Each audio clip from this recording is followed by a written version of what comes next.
સમાચારોની શરૂઆત કરીએ તો મહીસાગરથી મહત્વના સમાચાર સામે આવી રહ્યા છે। મહીસાગરથી આ સમાચાર સામે આવી રહ્યા છે, જ્યાં બીજેપી નેતા પપ્પુ પાઠકના પુત્ર સામે પોલીસ ફરિયાદ કરવામાં આવી। જમીનના ડખ્ખામાં પાર્થ પાઠકે સાગરીતો સાથે માર માર્યાનો આરોપ લગાવ્યો છે। ત્યારે બાલાસિનોર નગરપાલિકા પૂર્વ કાઉન્સિલર જીગર પટેલને માથામાં ઈજા પહોંચી છે। ભાજપના પૂર્વ ધારાસભ્ય અને અમૂલ ડેરીના ડિરેક્ટર રાજેશ પાઠક છે। ત્યારે બાલાસિનોર પોલીસમાં પાર્થ પાઠક સહિત 20 સામે રાઇટોંગની ફરિયાદ નોંધાઈ। જેસીબીના ડ્રાઈવરે પણ જીગર પટેલ સામે ફરિયાદ નોંધાવી છે। આ સાથે જ જમીન વિવાદને લઈ રાજકીય સામાજિક વર્તુળોમાં ભારે ચર્ચા જોવા મળી।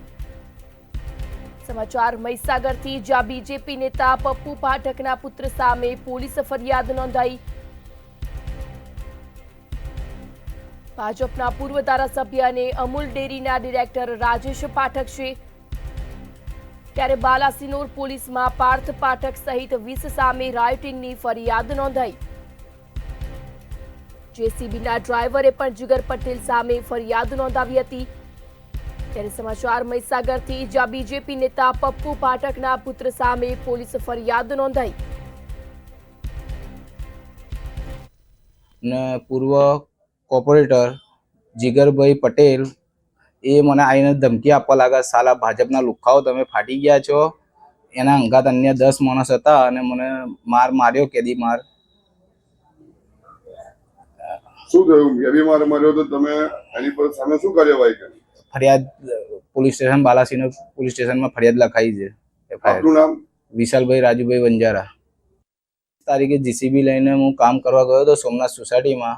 તો કોંગ્રેસના પ્રદેશના હોદ્દેદાર ને પૂર્વ કોર્પોરેટર જીગરભાઈ પટેલ મને આવીને ધમકી આપવા લાગ્યા, સાલા ભાજપના લુખાઓ તમે ફાટી ગયા છો। એના અંગાત અન્ય 10 માણસ હતા અને મને માર્યો, કેદી માર।